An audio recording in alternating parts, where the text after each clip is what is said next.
mengejutkan apabila dalam kereta dia tak ada sesiapa pun.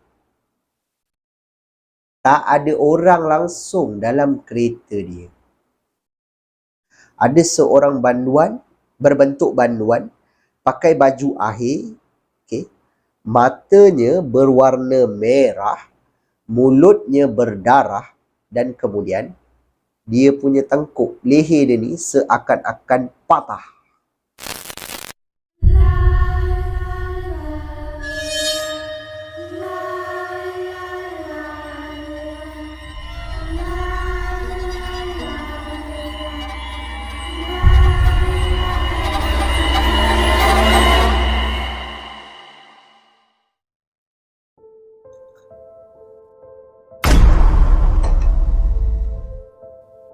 Assalamualaikum dan salam sejahtera. Kita bertemu lagi di dalam channel Sembang Kopi. Channel yang akan mengetengahkan kisah-kisah seram yang menarik untuk anda dengarkan. Terima kasih diucapkan kepada anda semua yang dah pun subscribe dan terus menyokong channel saya ni. Yang mana anda semua yang baru je sampai ke Sembang Kopi ni pun, saya nak ucapkan selamat datang. Saya doakan anda semua yang menonton video ni dipermudahkan segala urusan anda semua dan dimurahkan rezeki yang barokah. Untuk kisah seram kita pada video kali ni, seperti biasa, saya akan kongsikan dengan anda semua 4 kisah seram yang dikirimkan kepada saya dan pada saya menarik untuk kita dengarkan. Episod kali ni agak special sikit sebab kisah-kisah sebegini saya tak pernah terima lagi dan saya tak pernah ceritakan pun kan. Berkenaan dengan pengalaman seorang bekas warden penjara. Jadi, tanpa membuang masa lagi, get your coffee, jom aku story.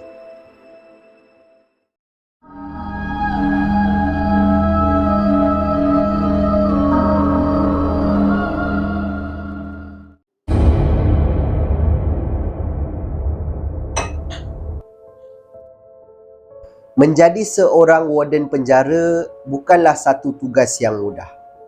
Ianya sangat mencabar, tetapi apabila tugas ini dilakukan selama bertahun-tahun, ia akan menjadi lebih mudahlah. Bak kata pepatah, Allah bisa, tegal biasa. Kisah ini diceritakan oleh seorang pengirim kita yang bernama Nazrin. Nazrin ini pernah bekerja sebagai warden penjara satu ketika dahulu. Dan dia telah pun berpencen pada tahun 2005. Dia ada kongsikan 3 kisah seram untuk saya pilihlah yang mana satu paling seram untuk saya kongsikan.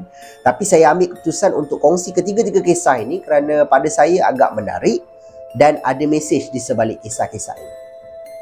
Kita mulakan dengan kisah seram kita yang pertama. Pada waktu itu, Encik Nazrin ini baru saja melaporkan diri ke sebuah penjara yang dia nyatakan nama, cuma dia kata jangan reveal lah nama penjara ni sebab bila saya buat research pun penjara ni masih lagi beroperasi. Mengelakkan daripada saya kena tegur, saya terus pada kisah je lah. Dipendekkan cerita, dia ni ditugaskan pada waktu malam ketika itu, yang mana setiap 1 jam dia akan membuat rondaan. Rondaan dia ni hanya satu, orang kata lorong lah. Di satu lorong ni adalah dalam 20 sel kot yang berdepan. Maknanya 10 sebelah sini, 10 sebelah sini. Berdepan macam tu kan. Setiap sejam memang dah menjadi rutin untuk dia membuat rondaan daripada sel yang pertama sampai sel paling hujung dan kemudian patah balik. Tujuan dia buat macam tu, dia nak tengoklah banduan-banduan ni ada ke yang belum tidur kan, ataupun ada yang buat kerja gila ke apa ke, manalah tahu kan. So dia kata memang dia akan buat rondaan lah. Dia buat rondaan daripada bilik yang pertama, kedua, ketiga, sampai bilik yang kelima. Telinga Encik Nazrin ini dapat tangkap satu bunyi. Yang mana bunyi ini dikatakan seakan-akan ada seorang banduan yang sedang menghantukkan kepalanya ke dinding. Korang bayangkan bunyi dia macam mana. Yelah, penjara ni satu bangunan yang orang kata kompleks kan. Jadi bila dia ada satu-satu bunyi macam bunyi orang menjerit ke, besi diketuk ke, memang akan orang kata berdengung tau, satu lorong ni. Jadi dia kata okey, salah satu sel ni adakah ada banduan yang sedang hantukkan kepala ke atau macam mana. Dia pun tengok daripada satu bilik ke satu bilik sampailah bilik yang ketiga akhir. Maknanya ada 3 sel yang terakhir lah. Ada seorang banduan panggil dia. Dia panggil macam ni. Tuan. Kenapa? Tuan, tolong tuan, bilik ujung tu bising lah tuan. Saya tak boleh nak tidur. Daripada tadi lagi saya nak tidur tak boleh. Yalah. Dah, kau pergi baring, kau pergi tidur. Dah pukul berapa dah ni? Dia cakap macam tu. Yelah, dia kena bertegas lah, betul tak? Dia berhadapan dengan banduan. Jadi dia kata okey lah. Dia pun tolonglah. Dia pergi ke sel yang paling hujung. Dia melalui satu sel yang kedua ni, dia tak tengok sangat waktu tu. Sampai sel yang yang terakhir ni, dia tengok dalam tu ada banduan. Tapi banduan itu sedang tidur. Dan bilik paling hujung ni pula agak gelap sebab dia terlindung daripada lampu koridor ni. Dalam sel ni gelap kan? Hanya lampu koridor saja yang dibuka. Jadi bila dia perhatikan betul-betul, memang tak ada orang lain. Yang ada hanya banduan itu seorang je, tapi tengah tidur. Dia pun pandanglah ke arah sel yang kedua akhir. Dia tengok dalam bilik sel yang kedua akhir ni ada 2 orang banduan yang sedang berpeluk tubuh. Maknanya macam pegang lutut kan, macam tu duduk. So dia pun cakap, kenapa kau tak tidur lagi ni? Dah pukul berapa ni? Tuan, bilik ujung bising tuan. Saya tak boleh nak tidur tuan. Dia cakap. Encik Nazrin ni pergi balik ke bilik hujung tengok. Memang tak ada apa-apa. Tak ada banduan yang hentukkan kepala ke. Tak ada penjelasan bunyi tu daripada mana. Jadi Encik Nazrin ni ambil inisiatif untuk bacalah ayat-ayat yang dia tahu di depan bilik sel ni, tapi bukanlah baca kuat lah, maknanya baca dalam hati. Dan dia kata dalam hati pada waktu tu, walau apa pun gangguan ini, tolonglah pergi, sebab dia nak jalankan tugas dia malam ni. Dia cakap macam tu kan, bertegaslah dalam hati. So dia pun mulakan perjalanan untuk pergi ke sel yang pertama balik, yang hujung balik lah. Dia nak patah balik ke tempat dia balik. Dia pandang ke arah banduan-banduan yang lain ni. Dia kata, dah, tidur. Dah buat apa ni? Besok nak bangun awal. Dia cakap. Dalam masa tengah dia berjalan ni, tiba-tiba dia terdengar ada suara ketawa. Ketawa ni suara lelaki macam macam tu. Daripada bilik hujung. Dia pergi balik ke bilik hujung. Bila dia tengok, memang tak ada orang. So dia kata okey. Dia buat tak tahu, dia patah balik. Dan lama-kelamaan bunyi hantukkan kepala itu hilang. Tak ada lagi. So dia kata okeylah, mungkin gangguan itu telah berakhir. Sebab macam aku cakap tadilah, tiada penjelasan daripada mana datang bunyi itu. Bila dia sampai je ke tempat dia balik, dia pun cerita dengan warden-warden yang ada dekat situ. Warden dia kata, tadi kan macam ada dengar bunyi hantukan kepala, tapi tak tahu daripada mana bunyi dia. Dekat bilik ujung, bunyi macam daripada bilik ujung, tapi bilik ujung ni banduannya sedang tidur. So warden yang lain ni cakap dengan dia, kau ni masih baru lagi, kau masih orang kata apa, banyak lagi gangguan yang kau tak merasa lagi. Nanti kau dah kerja sini lama, kau tahulah, dia cakap. So Encik Nazrin ni admit lah, okey, tak apalah, sebab dia pun baru kan. Itu gangguan yang pada dia tak ada penampakan, tak ada apa. So itu hanya gangguan-gangguan biasa lah.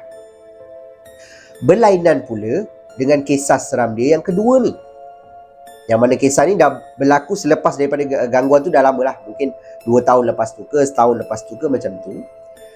Dia cakap waktu ni dia jaga di sel bilik akhir.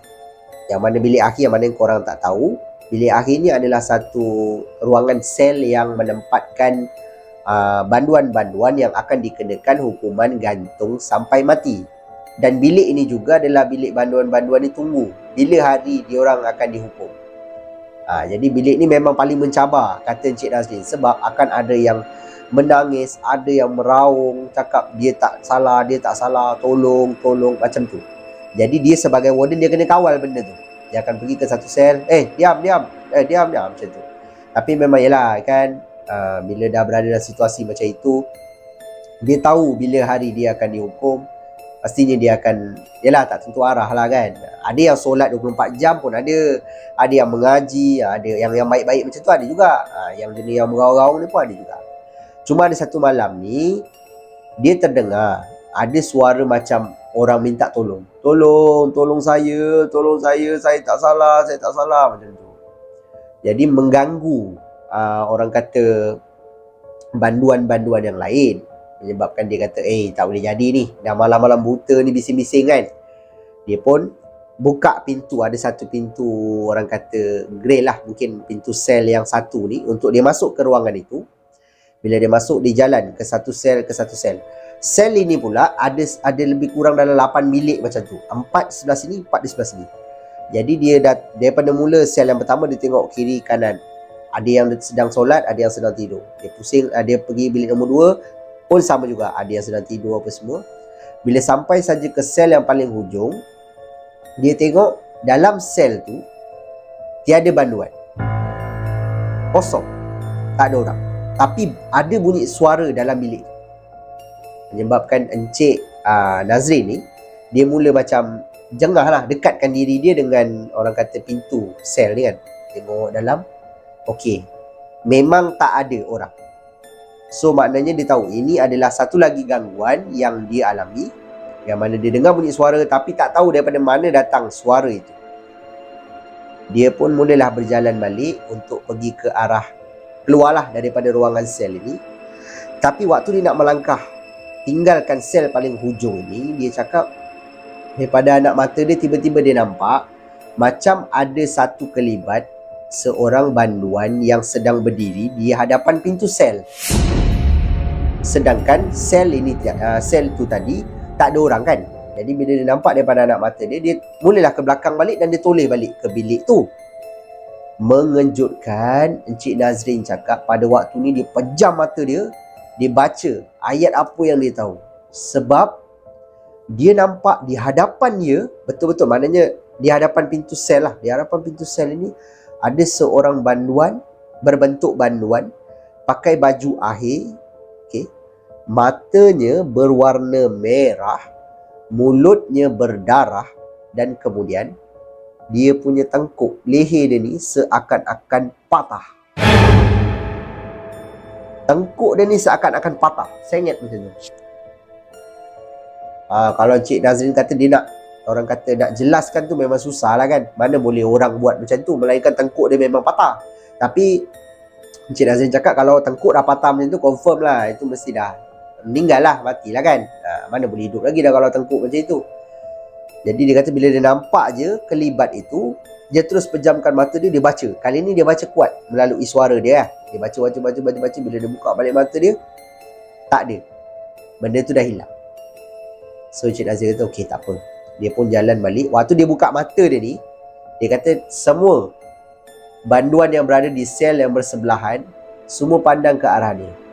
Maknanya pegang pintu sel dia, tengok dia macam tu. Kenapa kan warden tu macam tu? So Encik Nazri kata okey, dia pun terus pergi ke arah orang kata tempat dia tadi, dia duduk. Itu adalah gangguan dia yang kedua. Yang mana gangguan yang ketiga bukan berlaku kepada dia. Kisah ini diceritakan oleh seorang lagi staff, yang mana staff dia ni dia bahagian macam perubatan medical punya.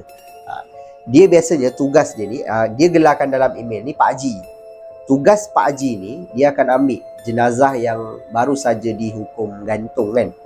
Jadi dia akan diturunkan daripada mungkin tempat gantung tu lah, and then dia letakkan di atas macam katil bergerak tu. Lepas tu nanti dia kena buka lah tali apa semua kan. Pak Haji ni kata pada mulanya, pada mulanya bila jenazah itu diturunkan ataupun mayat itu diturunkan, dia letakkan di atas katil. Lepas tu dia kena buka tali ni. Tapi bahagian muka ni dia ada kain tau. Kain tu dia tak buka dulu, dia buka hanya tali saja. Mengejutkan Pak Haji ni, apabila dia buka je tali tu, ada bunyi macam macam tu. Waktu ni jangan kata Pak Haji tu, siapa pun yang berada di sebelah jenazah tu akan terkejut, betul tak? Kejut, hidup lagi ke? Sebenarnya tidak. Mak kata Pak Haji ni sebab ada lagi orang kata nafas yang tersangkut dekat sini. Jadi bila dia buka tali tu, menyebabkan ada suara lah. Suara macam, yelah, menakutkan lah kan. Kalau orang yang baru rasanya mesti bangun berlari tu kan. Tapi Pak Haji ni dia macam relax lagi lah. Lepas tu dia pun tolak orang kata katil ni, pergilah ke ruangan yang sepatutnya dia bawa. Dalam perjalanan dia tolak katil ni, dia bersama dengan seorang lagi staff tau, yang nama tidak dinyatakan, cuma staff ni budak baru. Dalam masa dia orang tengah tolak katil ni, perlahan-lahan tiba-tiba daripada arah belakang dia orang ni adalah dinding, tak ada apa-apa lagi dah. Bahagian belakang dia orang ni terdengar seolah-olah ada suara tangisan. Macam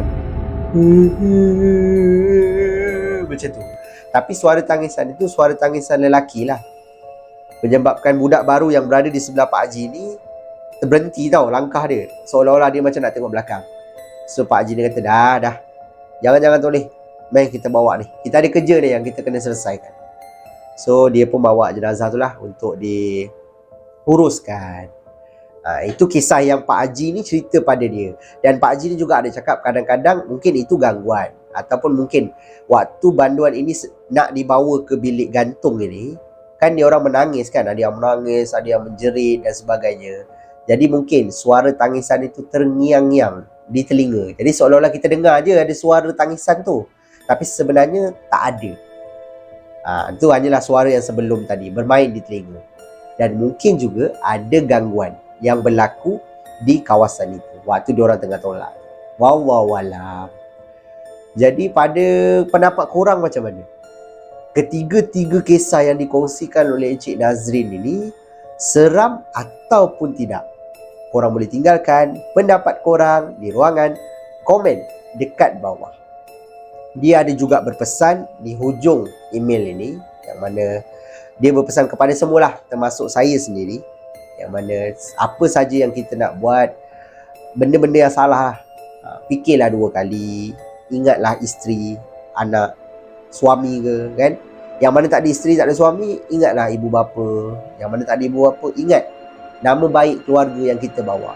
Jangan sampai kita buat kesilapan menyebabkan kita berakhir di dalam penjara.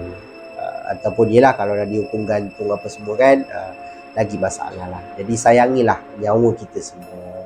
Jadi itulah kisah yang dikirimkan oleh pengirim kita ni, iaitu Encik Nazrin.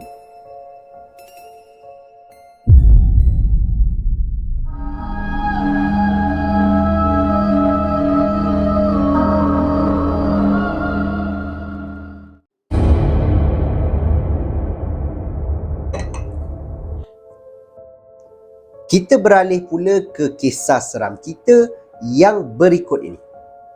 Kisah ini diceritakan oleh seorang pengirim kita yang bernama Encik Raihan.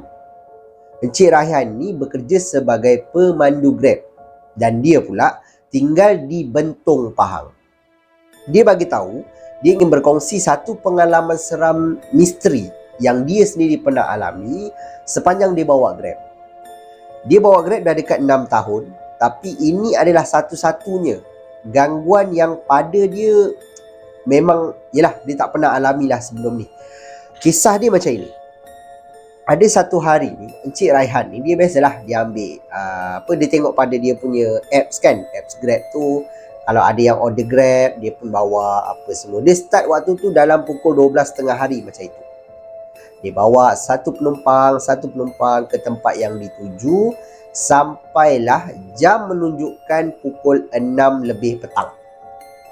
Okey, 6 lebih petang, tiba-tiba dia dapat ada satu, orang kata macam order pula, macam orang booking Grab. Dia pun pergilah ambil penumpang ni, dan kemudian penumpang ni adalah seorang wanita. Jadi dia pun tanya dengan penumpang ni, betul ke awak nak balik sini? Betul. Saya nak balik rumah mak saya, dia cakap macam tu. Jauh ni. Rumah perempuan tu dekat Gombak, Selangor. So daripada Bentong ni agak jauh lah. So dia cakap dengan perempuan ni, kenapa tak naik bas? Kalau naik bas macam murah sikit kan? Tapi penumpang dia ni cakap, tak nak lah, sebab kalau naik Grab ikut masa dia. Kalau naik bas kena ikut tiket punya masa kan. Dia pula waktu tu habis kerja lambat. So okey lah. Encik Raihan pun cakap, tapi tambang macam mahal sikit lah kan pergi Gombak. Tak apa, saya bayar. Okey. Dia pun bawa lah penumpang ni daripada Bentong terus bertolak pergi ke Gombak. Sampai saja ke Gombak, waktu tu dah waktu maghrib macam tu. Dia hantar dan kemudian dia teruslah bergegas balik. Sebab waktu dia kata perhantaran terakhir dia ni kira masyuk lah kan, mahal lah. So okey lah, dia balik ni, dia kata dia makan sekejap dekat kedai, lepas tu dia nak balik. So dia pun sampai saja ke Bentong semula, jam masa tu pukul 8 lebih macam tu. Dia lepak dulu di sebuah kedai minum. Waktu ni dia lepak, minum apa semua. Dia kata nak ambil penumpang lagi ke tak nak, sebab dah malam kan. Lagipun penumpang terakhir tu dah pada dia dah cukup lah. Itu rezeki dia yang paling besar lah pada hari tu. So dia kata tak apalah, dia balik terus lah. Dia tak nak ambil mana-mana penumpang pun. So dia pun habis dia minum, dia pun terus bayar dan kemudian dia naik dia punya kereta balik, terus menuju balik ke rumah dia. Dalam perjalanan ni dia cakap dia ternampak tau, ada satu perempuan yang sedang berjalan kaki di tepi jalan yang agak gelap. Dan perempuan ni jalan tak jauh daripada satu bus stop. So dia pun berhentilah dekat perempuan ni. Dia nak tanyalah perempuan ni nak pergi mana, berjalan seorang-seorang, bahaya kan, jalan tu gelap. Jadi perempuan ni cakap, saya tunggu bas daripada tadi, tahan-tahan bas tak berhenti. Dia cakap macam tu. Saya dah lambat nak balik rumah. Dia cakap macam tu. So Encik Raihan ni macam kesian tau. Alamak, rumah awak dekat mana? Rumah saya dekat kawasan Mempaga. Dia cakap macam tu. Mempaga? Jauh juga tu, dia kata. Tak apalah, awak naik lah, dia kata. Tapi saya Grab, awak tak payah pakai apps lah, awak bayar kat saya je boleh? Saya hantar awak, dia cakap macam tu. Bolehlah Encik, dia kata. Dia pun, okeylah Encik Raihan ni pun kata, okeylah boleh masuk. Dia cakap macam tu. Satu benda misteri yang pertama, dia tengah tunggu perempuan ni masuk. Dia tunggu perempuan ni buka pintu, tak buka-buka. So dia pelik lah. Mana perempuan ni, masuk ke tak? Dia pandang belakang, perempuan ni dah ada dalam kereta dia. Waktu ni dia terkejut lah. Jadi dia kata, bila masa awak masuk? Kan saya masuk tadi. Dia kata macam tu. Iya ke? Saya tak dengar awak buka pintu pun. Saya buka tadi, Acik tak dengar ke? Oh ya, ada Oh yelah, Acik pun dah penat ni. Dia kata kan, Acik daripada Gombak. Okey, tak apa. Okey, dia pun bawa kereta, jalan nak pergi ke arah Mempaga ni tadi. Jalan ialah perjalanan agak jauh jugalah, lebih kurang dalam 25 minit, setengah jam macam tu. So dia pun dalam perjalanan, dia cubalah berbual dengan penumpang dia ni kan. Dia tanyalah siapa nama, daripada mana, kenapa balik jalan kaki kan, apa semua. Jadi perempuan ni cakap nama dia Alia. Dia kata dia nak balik rumah mak ayah dia dekat Mempaga. Lepas tu dia pula dah lama tak balik. Jadi dia nak tunggu bas tadi, bas ada lalu tapi bila dia tahan, bas tu tak berhenti. So Encik Raihan ni macam pelik, takkan bas tak berhenti kan, macam pelik je. Okeylah, tak apalah, mungkin rezeki dia lah. Dia anggap macam tu, mungkin rezeki aku hari ni bawa perempuan ni. Okey, dia pun jalan. Tiba-tiba perempuan ni macam senyap ni tau. So dia anggap macam mungkin perempuan ni penat dah kot kan, balik kerja ke apa ke. So dia tak nak kacau. Dia pun cakap, Encik Alia kalau nak tidurlah, tak apa, Acik okey, Acik boleh bawa. Dia cakap macam tu kan. Terima kasih Cik, perempuan cakap macam tu. So Encik ni pun bawa sampailah ke tempat yang sepatutnya dia tuju. Dalam perjalanan ni dia ada masuk dekat dalam satu jalan kampung apa semua tau. And then perempuan ni tunjuk, Pakcik belok sini Pakcik, Pakcik belok sini Pakcik. Dia macam tu. So Pakcik ni pun okeylah, bawa sampailah ke rumah si Alia ni. Bila sampai saja ke rumah tu, dia pun cakap, okey, semua sekali dalam berapa ringgit. Dia cakap dengan penumpang dia ni. Alia ni pun bayar lah. Bila Alia ni bayar, Alia ni tak turun tau. Dia duduk je dekat dalam kereta Encik Raihan ni. So Encik Raihan ni pelik lah. Kenapa awak tak turun? Turunlah, ni rumah awak kan? Betul, tapi saya takut lah, saya dah lama tak balik. Dia cakap macam tu. Kenapa awak takut ayah awak marah ke? Tak apalah, jom Acik teman lah, dia cakap macam tu. Tiba-tiba waktu dia tengah berbual dengan si perempuan ni, Alia ni, pintu rumah ini dibuka. Pintu ni macam, rumah ni macam rumah kampung, ada tangga sikit tau. Jadi pintu ni terbuka dan ada seorang lelaki yang tengok keluar. Mungkin bapak si Alia ni. Jadi dia pun keluar daripada kereta. Dia cakap, Assalamualaikum bang, dia cakap macam tu kan. So pakcik pun, Waalaikumsalam, nak cari siapa? Dia cakap macam tu. Saya nak hantar anak cik ni lah. Dia kata lah lama tak balik. Dia tunjuk. Lepas tu sekali yang pakcik tu tengok dalam kereta dia kan. Siapa? Mana? Dia tunjuk. Kejap. Saya suruh dia keluar. Encik, dia nak tengok dalam kereta dia. Mengejutkan apabila dalam kereta dia tak ada sesiapa pun. Tak ada orang langsung dalam kereta dia. Menyebabkan Encik Rahan ni dia macam toleh lah, ke kiri ke kanan. Mana Alia tadi? Dia cakap macam tu kan. Alia, lelaki yang dekat pintu ni. Alia? Ya, Alia tadi anak pakcik kan, Alia kan. Tadi saya hantar dia balik. Mana dia tadi? Dia ada keluar kereta. Bang, awak masuk dulu. Dia cakap macam tu. So, Encik Rahan kata, tak apalah, saya dah nak balik dah sebenarnya ni. Awak masuk dulu. Dia cakap saya, awak masuk dulu. Okeylah. Dia pun matikan enjin. Dia masuk ke dalam rumah. Dan kemudian keluarga ni hidangkan dia air kan. Lepas tu ni dia duduk berdua tu tau. Dengan tuan rumah lah, bapa kepada Alia ni. Sedang dia berbual apa semua. Dia sangat-sangat terkejut apabila tuan rumah ni, dia tak nak gelarkan nama lah, cuma mungkin aku gelar dia pakcik lah. Pakcik ni cakap dengan dia yang mana anak dia memang nama Alia, tapi Alia ni dah lama meninggal dunia, disebabkan kemalangan. So Encik Raihan ni memang pelik lah kan. Dia kata, biar betul ni bang. Dia cakap, ya, pakcik tak tipu. Anak pakcik dah meninggal. Ni lah gambar dia. Dia tunjuklah gambar. Ada gambar dekat atas meja kan, macam frame lah. Memang Encik Raihan kata itulah perempuan yang naik kereta dia. Kalau perempuan tu dah meninggal, siapa yang naik kereta dia? Kat sini dia dah rasa takut dah pula. Aduh, alamak, macam mana ni cik? Dia cakap macam tu kan. Betul, saya tadi saya bawa, betul, saya nampak anak pakcik dalam kereta saya. Dia cakap tu. Tak ada, anak pakcik dah meninggal dah. Kemalangan, dia kata. Kemalangan apa cik Dia kena langgar dekat jalan, dekat ni lah jalan raya kan. Dia bawa motor ke, bawa kereta ke apa. Dia nak lintas jalan, dan dia kemalangan. Dekat mana? Dekat kawasan Bentong. Apa entah nama dia sebut lah, nama agaknya kan. Kat situ baru Cik Raihan teringat tau. Dia ambil perempuan tu dekat mana? Dekat tepi jalan kan. Adakah jalan itu tempat dia kena langgar ataupun apa? So Encik Raihan ni malah nak fikir jauh. Dia kata, okeylah, kalau macam tu saya balik dululah. Ya cik ya, terima kasih lah cik sebab bagi minum air apa semua kan. Tak apa, nanti tunggu dia kata. Dia pun ambil satu macam air tau. Air, pakcik ni ambil air, pakcik ni baca. Air kosong je, air putih. Dia pun baca, lepas tu dia bagi. Minum dulu. Okey, dia pun minum. Baca selawat, dia minum. Lepas tu pakcik dia kata, tak apa. Balik, kalau kamu dengar apa-apa ke dalam kereta, buat tak tahu je. Dia cakap macam tu. Buat tak tahu.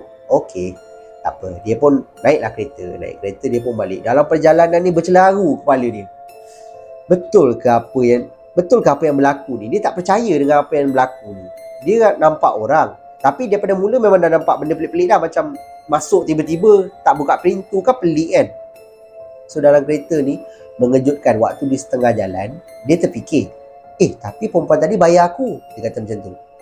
Dia pun keluarkanlah duit daripada dalam poket dia kan. Dia letak dalam poket baju dia. Dia keluarkan, mengejutkan dia. Dalam poket dia adalah 3 keping daun kering. 3 keping daun kering. Tu yang menyebabkan Encik Raihan rasa, confirm ini adalah gangguan. Selalu dia baca saja dekat laman sosial cerita tentang duit, tapi rupanya daun kan. Ni sekarang dia pula dia kena. Dia kata, tak apalah. Dan yang lebih menakutkan lagi, apabila dalam perjalanan ni, dia kata waktu dia lepas dia nampak duit tu, ada suara daripada tempat duduk belakang kereta dia. Yang mana suara tu mengatakan, terima kasih ya cik. Dia kata macam tu. Tiba-tiba Encik Raihan ni terkejut tau. Dia tak tengok belakang, tapi dia kata macam, ya sama-sama. Dia kata macam tu kan. Terima kasih hantar saya balik. Selama ni saya tahan, orang tak pernah nampak saya. Acik je nampak saya, dia cakap. Masa ni bulu roma dia meremang. Jangan kata dia tengok bulu roma. Aduh, hai. Bulu roma dia meremang. Waktu dia pegang steering tu, dia kata bulu roma dia meremang, dia kata. Lepas budak tu kata tak ada siapa nampak dia sebelum ni. Cik Raihan je nampak dia. Dan lepas dia kata terima kasih, Cik Raihan dah tak dengar apa-apa lagi dah. Sampailah dia ke rumah. Dia kata dia cuci kaki dekat luar. Kemudian dia masuk, dia mandi terus.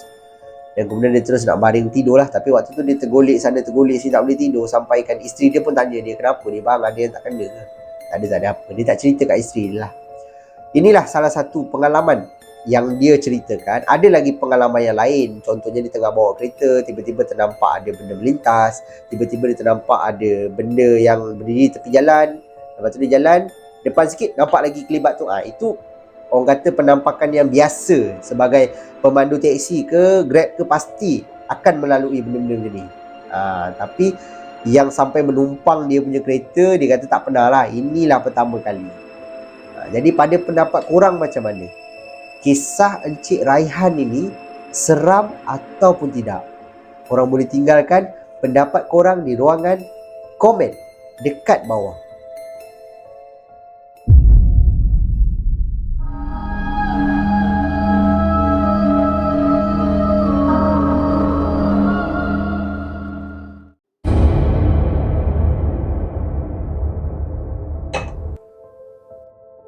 Sampailah masa untuk kisah seram kita yang terakhir untuk video kita pada kali ini. Kisah ini pada aku juga menarik, yang mana pengirim dia ni bernama Diana. Dan Diana ini tinggal di satu kawasan di negeri Perak. Dia ingin berkongsi satu pengalaman seram sewaktu dia menyambung pelajaran di sebuah universiti yang terletak di Kelantan. Okey. Dia kata waktu ni dia dekat tempat belajar apa semua, dia belajar semua okey. Cuma ada satu kejadian yang mana pada malam itu dia ni sedang dengan kawan-kawan dia lah, asrama, budak-budak asrama ni. Malam tu ada satu event yang dia orang gelar sebagai Ladies Night. Jadi adalah makan-makan, ada nyanyi-nyanyi sikit kan. Memang dia orang anjurkan lah, dia orang punya college kan. Yang datang semua perempuan. Memang tak ada lelaki lah. Pensyarah pun perempuan yang datang. Jadi diorang berseronok, makan, barbecue apa semua. Sampailah satu waktu diorang ambil gambar. Diorang bergambar beramai-ramai. Dia dengan geng-geng dia lah ambil gambar waktu itu. Dan kemudian dia pun habislah daripada event tu, dia pun balik ke bilik apa semua. Jadi lepas ambil gambar apa semua kan, lepas event macam itu, biasalah budak-budak ni dalam grup dia akan minta gambar. Nak gambar, mana gambar tadi, mana gambar itu, gambar ini kan. So dia pun share lah, dia orang pakat-pakat share dekat dalam grup. Bila share apa semua, dia tak perasan tau pada mula tu. Tiba-tiba kawan dia ambil gambar tu, dia letakkan dekat bawah, lepas tu dia tulis kan, kau perasan tak dekat belakang kita tu ada apa? Dia cakap macam tu. So kawan-kawan ni semua buka lah gambar tu. Bila diamati betul-betul, dalam gambar ini seolah-olah macam ada sesuatu yang berdiri di belakang mereka. Waktu ni mereka tengah duduk lah dekat kerusi macam pegang makanan apa semua kan. Dekat belakang dia ni, di sebalik, orang kata di sebelah pokok, macam ada satu susuk tubuh berwarna putih. Dan susuk tubuh ini seakan-akan, aku nak sebut pun dah pukul 12 lebih. Gula-gula. Bungkus, hantu bungkus. Tahu? Berdiri di belakang dia orang. Jadi bila dia orang nampak benda tu, pakak-pakak semua macam takut lah kan. Ada benda duduk belakang kita apa semua. Yang mula ada yang dah buang gambar tu pun ada. Tapi Encik Diana ni, dia tak buang gambar tu, dia simpan je lah. Tapi mungkin disebabkan dia simpan gambar itu, dia diganggu tau oleh penampakan itu. Yang mana ada satu malam, dia kata dia tengah tidur. Dia tengah tidur apa semua ni, kepala dia, dekat atas kepala dia ni ada satu macam meja belajar. Lepas tu katil. So dia tidur kan, dia tidur, tiba-tiba entah macam mana dia tersedar daripada tidur dia. So dia pun macam, mata dia macam ni kan, macam pisat-pisat mata kan, ngantuk lah. Dia pun pandang ke bahagian atas.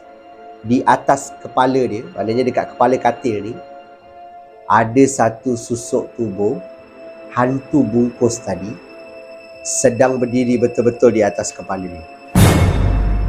Pandang ke arah dia yang sedang tidur. menyebabkan Diana ni bangun daripada tidur dia dan kemudian terus tengok ke bahagian kepala katil ni, tapi tak ada apa-apa. Ada juga gangguan yang mana pada waktu itu dia sedang mencuci baju. Dia cuci baju, dia kata college dia ni memang ada washing machine, mesin basuh lah. Mesin basuh. Jadi waktu dia tengah basuh ni, dia akan nampak ada satu bilik air tau. Macam banyak-banyak macam tu. So okey lah, dia basuh baju. Tiba-tiba dia terperasan macam ada satu kepala yang sedang jengah dia.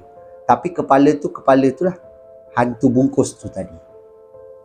Menyebabkan bila dia nampak tu, dia jadi takutlah. Dia pun lari tinggalkan baju-baju dia apa semua, dan kemudian dia jadi sangat trauma. Bila dia balik ke rumah dia apa semua, dia cakap dengan parents dia, diganggu. Sampaikan dekat rumah pun dia nampak macam ada satu kelibat dekat luar tingkap. Seakan-akan macam bayang-bayang, tapi bayang-bayang itu berbentuk hantu. Jadi parents ataupun keluarga Diana ni ambil keputusan untuk bawa dia pergi berubat. Ke satu rumah ustaz ni. Ustaz ni pun baca kan. Ustaz dia kata, tak ada apa-apa ni, ada benda yang belum selesai je. Dia cakap macam tu. Kata, okey, cuba cerita dekat saya, adakah awak kena gangguan apa-apa sebelum ni, ke memang benda ni baru berlaku?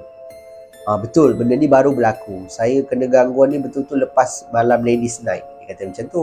Ustaz ni kata, ladies night? Dekat mana pula awak pergi? Masa tu dekat college saya ada buat malam ladies night. Dan kemudian kami ada ambil gambar.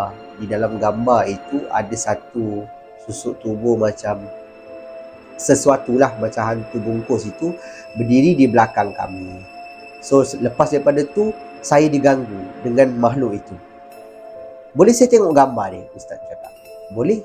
Dia pun buka lah handphone dia kan. Dia buka, dia pun tunjuk. Allahu Akbar, dia kata kan. Tak apalah. Kenapa awak simpan gambar ni Cakap macam tu. Tak adalah, saya nak ceritalah kat kawan-kawan kan. Dia orang kena ganggu ke apa, adalah gambar bukti. And then Ustaz tu pun cakap, disebabkan gambar inilah awak kena ganggu. Kenapa pula macam tu? Lain kali kalau terrakam apa-apa atau ternampak apa-apa, jangan simpan. Kebiasaannya kalau orang yang simpan, contoh kalau kita ambil gambar kan, ternampak sesuatu kat pokok ke apa ke, buang lepas tu. Kau dah nampak, buang. Sebab lepas tu dia akan ikut kita. Kalau kita tak buang, kita simpan dia benda tu tau. So family Diana ni agak marah lah, macam kenapa simpan, kenapa kakak simpan gambar ni? Dia marah-marah kan. So Diana pun ambil keputusan untuk buang lah gambar tu. Dia pun buang, and then ustaz dia pun baca ayat sikit, bagilah air untuk dia minum, untuk pulihkan semangat dia balik. And then waktu nak keluar daripada rumah ustaz ni tarik bapak dia tau. Tarik bapak dia, lepas tu adalah dia cakap dengan bapak orang tu. Lepas tu dia orang pun balik. Sampai je dekat rumah, Diana ni tak tahu lagi tau pasal apa yang ustaz ni cakap kat bapak dia. Selang beberapa minggu macam tu, bila Diana ni dah okey, tak ada gangguan apa semua, dia orang berjumpa balik semua, barulah ayah dia cakap, sebenarnya ustaz ni bagi tahu waktu dia orang sampai dekat rumah ustaz tu kan, benda yang berbentuk hantu bungkus ni tadi betul-betul berdiri di depan pintu rumah ustaz ni. Cuma dia tak boleh masuk lah. Mungkin rumah ustaz ni telah pun didinding ke, itu saya tak pastilah tapi hantu bungkus ni tak boleh masuk. Dia berdiri dekat situ. Maknanya apa? Maknanya benda tu memang dah ikut Diana ni. Kemana saja Diana ni pergi. Dan selepas saja dia berubat, gambar tu dah dibuang apa semua, bila ustaz tu tengok dekat pintu, benda tu dah tak ada dekat pintu dah. So sebab tu dia tarik bapak Diana ni. So dia kata semua dah selamat, tak ada apa-apa lagi, cuma tadi ada benda ikut anak awak. Dia berdiri betul-betul depan pintu rumah saya nampak. Dia cakap macam, oh, barulah Diana ni tahu. So pesanan lah kepada semua. Saya tak pastilah benda ni sahih ataupun tidak, tetapi saya pernah dengar lah, maknanya kalau kita ada terakam sesuatu, ada ambil gambar ke apa ke, dia macam ada satu, orang kata, benda tak baik lah mungkin akan berlaku. Jadi better kita nampak, oh okey, kita kena ganggu dengan penampakan itu, just buang je lah. Macam tu lah. Nak viralkan ke apa ke, itu terpulang lah kepada korang semua. Tapi seelok-eloknya kita ambil lah cakap ustaz ni, better buang je. Maknanya jangan ada lagi gambar tu ke apa ke dengan kita. Yelah, gambar tu mungkin ada dia sekali dalam tu ke kan, kita pun tak tahu. Jadi itulah pengalaman yang dikongsikan oleh Diana ni. Pada pendapat korang macam mana? Kisah Diana ini seram ataupun tidak? Korang boleh tinggalkan pendapat korang di ruangan komen dekat bawah. Jadi itu sajalah kisah seram kita untuk video kita pada kali ini. Pada pendapat korang macam mana? Dalam banyak-banyak kisah yang saya story dekat anda ni, mana satu kisah yang paling menyeramkan? Korang boleh tinggalkan pendapat korang di ruangan komen dekat bawah. Terima kasih diucapkan kepada anda semua yang berkongsi kisah dengan Sembang Kopi. Saya sangat-sangat hargai dan saya akan buat video yang mana dah send kisah tapi kisah dia masih belum buat video lagi. Saya mohon sangat anda bersabar. Saya akan juga buat video, saya takkan tinggalkan. Dan yang mana anda semua yang tonton video saya daripada mula sampai hujung ni, terima kasih banyak-banyak. Ini salah satu cara anda tunjukkan support anda kepada saya untuk saya terus buat video dan menyajikan kisah-kisah seram yang menarik untuk anda dengarkan.